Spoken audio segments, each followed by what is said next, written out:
As साहित्य academy में आप सभी का हार्दिक स्वागत है। आइए हम शुरू करते हैं प्रैक्टिस सेट नंबर 17 और मैं उम्मीद करता हूं कि आप सभी लोग सकुशल और आनंद पूर्वक होंगे और रेगुलर एक प्रैक्टिस सेट जरूर सॉल्व करते होंगे, क्योंकि जितना पढ़ना जरूरी है उतना ही प्रैक्टिस सेट सॉल्व करना जरूरी है। इसलिए ज़रूरी है क्योंकि इधर जो भी है, चाहे उत्तर प्रदेश हो, चाहे बिहार हो, चाहे झारखंड हो, राजस्थान हो, उत्तराखंड हो, कहीं का भी हो, चाहे टीजीटी पीजीटी डिग्री कॉलेज जो है, तीनों की बात कर रहा हूँ, हर जगह ऑब्जेक्टिव क्वेश्चन आते हैं। अगर हम प्रैक्टिस सेट नहीं सॉल्व करते हैं तो हमारा आता हुआ क्वेश्चन भी कंफ्यूजन की स्थिति में होने की वजह से गलत हो जाता है। इसलिए रेगुलर एक प्रैक्टिस सेट जरूर सॉल्व करिए। आइए देखते हैं प्रश्नोत्तर नंबर 66। आचार्य रामचंद्र शुक्ल ने रीतिकाल का प्रवर्तक किस कवि को माना है? तो आचार्य रामचंद्र शुक्ल जी ने अखंड परंपरा चलाने की दृष्टि से रीतिकाल का प्रवर्तक चिंतामणि को माना है। किसको माना है? चिंतामणि त्रिपाठी को माना है। और इनका रचना काल 1643 ईस्वी है। कितना है? 1643 ईस्वी है। और कालक्रम की दृष्टि से रीतिकाल का प्रवर्तक कृपाराम को माना जाता है। किस दृष्टि से? कालक्रम की दृष्टि से कृपाराम को माना जाता है। इनका समय है 1541 ईस्वी। और रचनाकार व्यक्तित्व की समृद्धि की दृष्टि से केशवदास को डॉक्टर नगेंद्र ने जो है रीतिकाल का प्रवर्तक माना है। और अगर हम जो है रीतिकाल का नामकरण देखें, यदि हम रीतिकाल के नामकरण के विषय में देखें तो रीतिकाल नाम डॉक्टर जॉर्ज ग्रेसन ने दिया था। रीतिकाल को ही अलंकृत काल नाम मिश्र बंधु ने दिया था। और मिश्र बंधु में श्याम बिहारी मिश्र, सुखदेव बिहारी मिश्र, गणेश बिहारी मिश्र आते हैं, अर्थात गसस। कौन कौन? गससु, गणेश बिहारी मिश्र, श्याम बिहारी मिश्र और सुखदेव बिहारी मिश्र, सुखदेव बिहारी मिश्र आते हैं। और रीतिकाल नाम आचार्य रामचंद्र शुक्ल जी ने दिया था। इसे श्रृंगार काल विश्वनाथ प्रसाद मिश्र जी ने कहा था। कला काल डॉक्टर रमाशंकर शुक्ल रसाल जी ने कहा था। और अंधकार काल त्रिलोचन जी ने कहा था। अब अगला क्वेश्चन इस प्रकार, प्रश्नोत्तर नंबर 66 का कौन सा ऑप्शन सही हो गया? डी, चिंतामणि। अब अगला क्वेश्चन हम देखेंगे प्रश्नोत्तर नंबर 67। प्रश्नोत्तर नंबर 67 जो है, देखिए, इनमें से कौन सा कवि रीत मुक्त नहीं है? अब सर्वप्रथम हम यह जानने की कोशिश करेंगे कि रीत मुक्त धारा में कौन कौन से कवि आते हैं। तो देखिए, रीत मुक्त धारा में कौन कौन सी कवि आती हैं, सर्वप्रथम यह देखेंगे तो घनानंद, बोधा, आलम, ठाकुर, जिसदेव, ये किस धारा में आते हैं? रीत मुक्त धारा में। अब इसमें कौन बचा? भूषण जो है, इसका मतलब ये है भूषण रीतबद्ध काव्य धारा के कवि हैं। और इनका समय था 1613 ईस्वी में जन्म हुआ था और 1715 ईस्वी में मृत्यु हुई थी। और यह रीतबद्ध काव्य धारा के कवि थे। इनका जन्म टिकवापुर में हुआ था। शिवाजी, छत्रसाल इनकी प्रमुख रचनाएं हैं। शिवाजी और छत्रसाल। एक इनकी रचना है भाषा भूषण, जिसमें इन्होंने 105 अलंकारों का, भूषण कवि की एक रचना है भाषा भूषण, जिसमें इन्होंने 105 अलंकारों का प्रयोग किया है। इस प्रकार प्रश्नोत्तर नंबर 67 का सही ऑप्शन क्या हो जाएगा? सी। अब अगला क्वेश्चन हम देखेंगे प्रश्नोत्तर नंबर जो है 68। प्रश्नोत्तर 68 में देखिए, लक्षण ग्रंथों का निर्माण करने वाले कवियों को क्या कहा जाता है? तो लक्षण ग्रंथ का निर्माण करने वाले कवियों को आचार्य कहा जाता था। अर्थात प्रश्नोत्तर नंबर 68 का सही ऑप्शन क्या हो जाएगा? सी। अब अगला क्वेश्चन हम देखेंगे प्रश्नोत्तर नंबर 69। देखिए, तुलसीदास का समय इनमें से क्या है? देखिए, तुलसीदास का समय इनमें से क्या था? तो तुलसीदास का समय 1532 ईस्वी में जन्म हुआ था और 1623 ईस्वी में मृत्यु हुई थी। तुलसीदास के जन्म के विषय में विभिन्न विद्वानों का मतभेद है, लेकिन जो है सूकरखेत सोरो जिला एटा जो है और कुछ लोग जो है इनका जन्म राजापुर जिला बादा मानते हैं, जिसमें राजापुर कौन कौन मानता है? आचार्य रामचंद्र शुक्ल, शिव सिंह सेंगर, ये राजापुर मानते हैं। और सूकरखेत सोरो अर्थात एटा जिले में जो पड़ता है, इसको हजारी प्रसाद द्विवेदी, राम नरेश त्रिपाठी जी, गौरी शंकर द्विवेदी और लाला सीताराम मानते हैं। तुलसीदास जी क्या थे? एक स्मार्ट वैष्णव थे। तुलसीदास क्या थे? स्मार्ट वैष्णव थे। तुलसीदास स्मार्ट वैष्णव थे। आचार्य रामचंद्र शुक्ल के अनुसार हिंदी काव्य की प्रौढ़ता के युग का आरंभ तुलसीदास के द्वारा ही माना जाता है। अर्थात रामचंद्र शुक्ल जी हिंदी काव्य की प्रौढ़ता के युग का आरंभ तुलसीदास से ही मानते हैं। तुलसीदास का पिता का नाम आत्माराम और माता का नाम हुलसी था। पत्नी का नाम रत्नावली। इनके दीक्षा गुरु नरहरियानंद तथा शिक्षा, अब देखिए इनके दीक्षा गुरु का नाम क्या था? नरहरियानंद। और शिक्षा गुरु का नाम था शेष सनातन। अब देखिए शेष में सा और शिक्षा में सा, तो शिक्षा गुरु अगर पूछे तो सा ए मिला लीजिएगा, शेष सनातन थे जो है। इस प्रकार प्रश्नोत्तर नंबर 69 का सही उत्तर ऑप्शन क्या हो गया? सी। अब अगला क्वेश्चन हम देखेंगे प्रश्नोत्तर नंबर 70 देखिए, लोकनायक वही हो सकता है जो समन्वय कर सके। तुलसी के विषय में यह कथन किसका है? लोकनायक वही हो सकता है जो समन्वय कर सके, और इनका एक पूरा कथन है, भारतवर्ष का लोकनायक वही हो सकता है जो समन्वय करने का अपार धैर्य लेकर आया हो। ये जो है किसका कथन है और बताएंगे आप लोग किसका कथन है। तो प्रश्नोत्तर नंबर 70 का सही ऑप्शन क्या हो जाएगा? बी, अच्छा अर्थात हजारी प्रसाद द्विवेदी जी सही है। और तुलसीदास को कलिकाल का वाल्मीकि किसने कहा था? नाभादास जी ने कहा था। तथा मुगल काल का सबसे महान व्यक्ति जो है स्मिथ ने तुलसीदास को कहा था। बुद्ध देव के बाद सबसे बड़ा लोकनायक तुलसीदास को ग्रेसन ने कहा था। किसने कहा था? ग्रेसन ने कहा था। कविता मंजरी यस्य राम भ्रमर भूषिता, मधुसूदन सरस्वती जी ने ये तुलसी के विषय में कहा था। इस प्रकार हम देखते हैं प्रश्नोत्तर नंबर 70 का सही ऑप्शन क्या हो गया? बी। अब अगला देखेंगे प्रश्नोत्तर नंबर 71। देखिए, नमस्ते का संधि विच्छेद करेंगे तो नमः धन ते क्या हो जाएगा? नमः धन ते, क्योंकि यहाँ पर जो है विसर्ग का दंत सा आधा हो जाता है। विसर्ग का क्या हो जाएगा? दंत सा हो जाएगा। तो नमस्ते का संधि विच्छेद क्या होगा? नमः धन ते, अर्थात को क्वेश्चन नंबर 71 का ऑप्शन नंबर सी सही हो जाएगा। अगला क्वेश्चन है प्रश्नोत्तर नंबर 72। हम देखेंगे विद्याधनम में कौन सा समास है? विद्याधनम में कौन सा समास है? जहाँ पर विशेषण विशेष उपमान विशेषण विशेष उपमान उपमेय आता है, वहाँ पर जो है कर्मधारय समास हो जाता है। अब देखिए विद्याधनम, विद्या का धन, अब इसमें विशेषण कौन है? विशेष कौन है? विद्या का धन, विद्या का धन। अब देखिए विशेषण कौन है? विशेषण जो है धन है और विद्या क्या है? विशेष, हाँ विशेष है, ये जो है विशेष हो जाएगा। इस प्रकार प्रश्नोत्तर नंबर 72 का सही ऑप्शन क्या हो जाएगा? सी।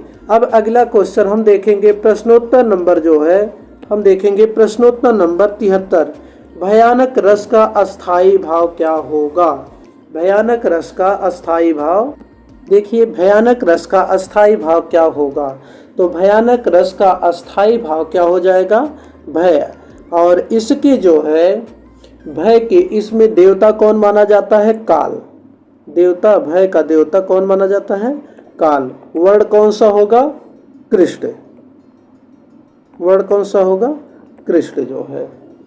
इस प्रकार से आप जो है इस प्रकार बनाएंगे। एक तरफ रस हेडिंग डालें, इस पर रस करिए, लाइनिंग खींचिए, फिर अस्थाई भाव, अस्थाई भाव, उसके बाद देवता, देवता, फिर वर्ण। इसमें देखिए अब भयानक रस का अस्थाई भाव क्या हो गया? यहाँ देखिएंगे भय, देवता में क्या लिखेंगे? कृष्ण, देवता में काल, वर्ण में कृष्ण। श्रृंगार रस का अस्थाई भाव रति, यहाँ लिखेंगे देवता में कृष्ण, देवता में विष्णु, वर्ण में श्याम। उसी प्रकार हास्य रस का अस्थाई भाव हास, देवता में प्रमथ, वर्ण में श्वेत। रौद्र रस का अस्थाई भाव क्रोध, देवता में रुद्र और वर्ण में रक्त। करुण रस का अस्थाई भाव शोक, देवता में यम, वर्ण में कपोत। विभत्स रस का अस्थाई भाव घृणा, देवता में महाकाल, वर्ण में नील। भयानक रस का हो गया। वीर रस का अस्थाई भाव उत्साह, देवता में महेंद्र देव, वर्ण में गौर। अद्भुत रस का अस्थाई भाव आश्चर्य, देवता में ब्रह्म और वर्ण में पीत हो जाएगा। इस प्रकार से ये आपके रस, उनके अस्थाई भाव, देवता और वर्ण हो गए। भरत ने मुख्य रूप से, भरत अर्थात भरतमुनि ने मुख्य रूप से कितने रस माने हैं? 4। श्रृंगार, रौद्र, वीर, विभत्स। भरतमुनि ने मुख्य रूप से कितने रस माने हैं? 4। श्रृंगार, रौद्र, वीर, विभत्स। और गौड़ रसों की संख्या कितनी है? 4 माने हैं। करुण, भयानक, अद्भुत, हास्य। ये भरतमुनि ने कुल रसों की संख्या 8 मानी है, जिसमें से 4 मुख्य रस हैं, जिसमें से 4 मुख्य रस हैं श्रृंगार, रौद्र, वीर, विभत्स, और 4 गौड़ रस हैं जो है करुण, भयानक, अद्भुत और हास्य। इस प्रकार प्रश्नोत्तर नंबर 73 का सही ऑप्शन क्या हो गया था? सी। अब अगला क्वेश्चन हम देखेंगे प्रश्नोत्तर नंबर 74। प्रश्नोत्तर नंबर 74, धाय धाम काम सब त्यागी, इस पंक्ति में कौन सा छंद है? तो चौपाई छंद में जो है, पहले हम ये देखेंगे सममात्रिक छंद कौन कौन सा आता है। तो सममात्रिक छंद में रोगी, रोगी हरि चौपाई, रोगी हरि चौपाई। र से रोला, रोला में कितनी मात्राएं होती हैं? 24 मात्राएं होती हैं। कितनी? 24 मात्राएं होती हैं। 11 और 13 पर यति होता है। गीतिका में 26 मात्राएं होती हैं, 26 मात्राएं होती हैं, जिसमें 14 और 12 पर जो है यति होता है। हर गीतिका में 28 मात्राएं होती हैं, 28 मात्राएं होती हैं, और इसमें 16 और 12 पर यति होता है। और चौपाई में 4 चरण होते हैं, 4 चरण 16 मात्राएं होती हैं। चौपाई छंद के में 4 चरण और 16 मात्राएं होती हैं। इस प्रकार इसमें हम देखेंगे कि कौन सा छंद है। प्रश्नोत्तर नंबर 74 में देखेंगे कौन सा छंद होगा। तो धाय धाम काम सब त्यागी में चौपाई छंद का प्रयोग है, अर्थात इसमें 16 मात्राएं हैं, जैसे 2, 3, इसी प्रकार से हम काउंट करेंगे जो है। इस प्रकार प्रश्नोत्तर नंबर 74 का सही ऑप्शन क्या हो जाएगा? डी। अगला क्वेश्चन है प्रश्नोत्तर नंबर 75। हम देखेंगे निम्नलिखित में से कौन सा शब्द सेना का पर्याय नहीं है, अर्थात निम्न में से जो है किस शब्द का अर्थ सेना नहीं होगा। अब यहाँ हम देखेंगे अनि माने सेना होता है, चमू अर्थात सेना, कटक सेना, हाटक माने क्या होता है? बाजार, हाटक अर्थात बाजार। तो प्रश्नोत्तर नंबर 75 का सही ऑप्शन क्या हो गया? डी। अगला क्वेश्चन है प्रश्नोत्तर नंबर 76। हम देखेंगे, देखिए निम्नलिखित में से कौन सा शब्द सेना के, ये तो हो गया हाटक है जो है। 76 मुझे, मुझे किस प्रकार का सर्वनाम है?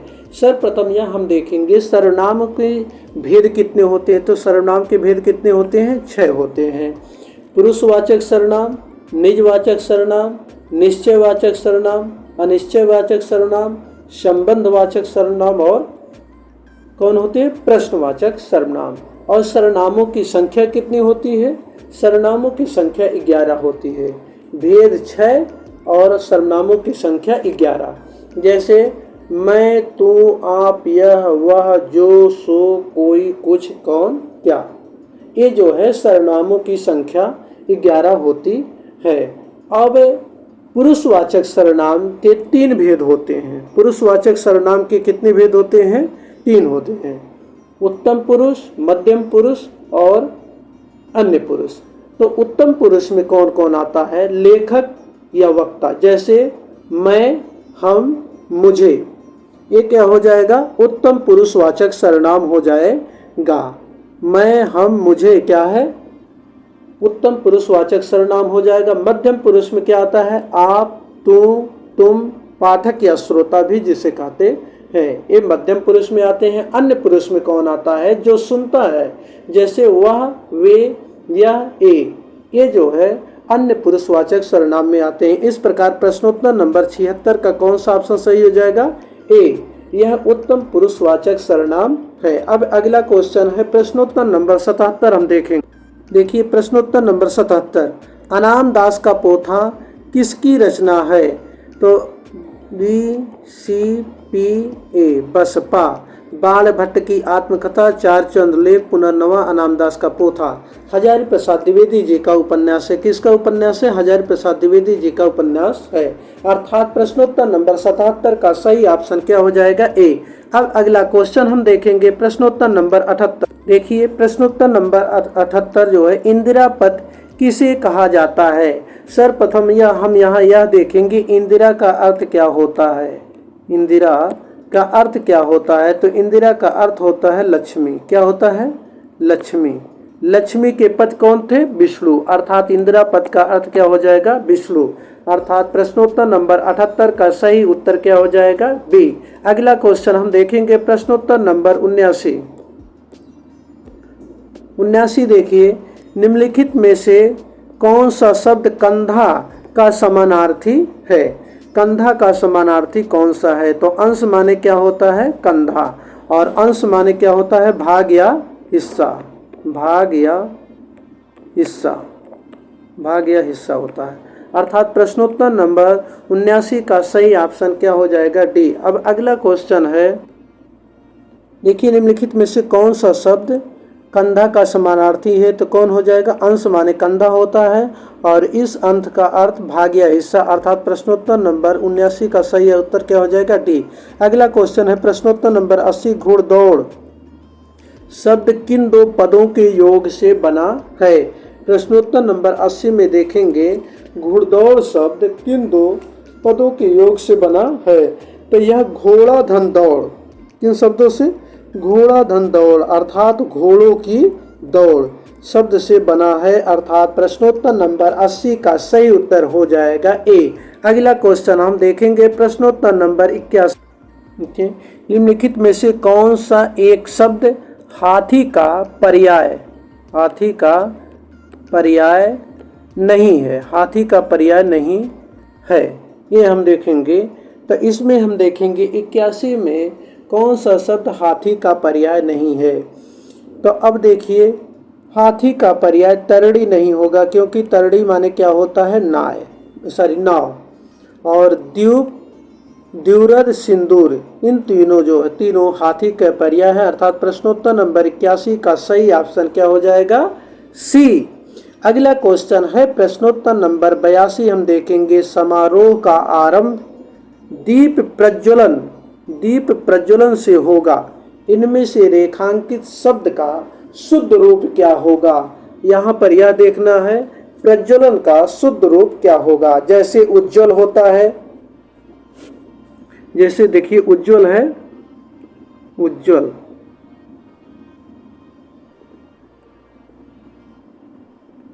उज्जवल ये क्या है? उज्जवल। दूसरा उज्जवल हो जाएगा उज्ज्वल, तीसरा उज्ज्वल हो जाएगा।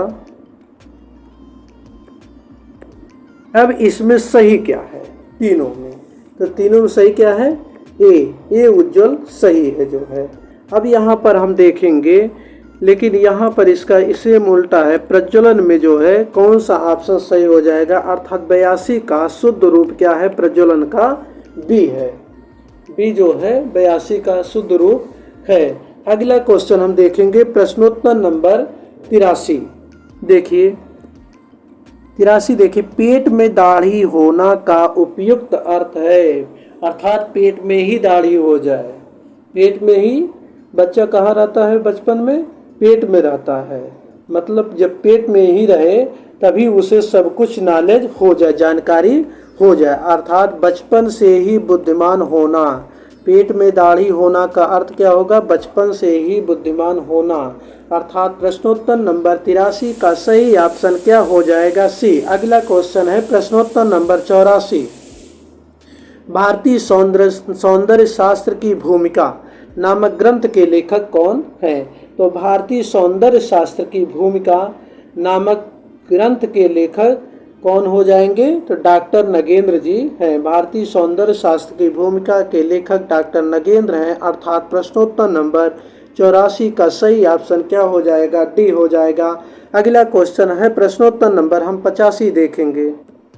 85 देखिए, नई कविता के प्रतिमान नामक पुस्तक के लेखक कौन है, तो नए कविता के प्रतिमान नामक पुस्तक के नई कविता के प्रतिमान नामक, देखिए यही गलतियां होती हैं, जब हम परीक्षा हाल में बैठते हैं क्वेश्चन कुछ और रहता है, पढ़ते कुछ और। इसी को अगर हम एकाग्रचित होकर प्रश्न सही ढंग से पढ़ लिए और रेगुलर प्रैक्टिस से हम सॉल्व कर रहे हैं तो 100% निश्चित है हमारे आते हुए एक भी क्वेश्चन गलत नहीं हो सकते हैं।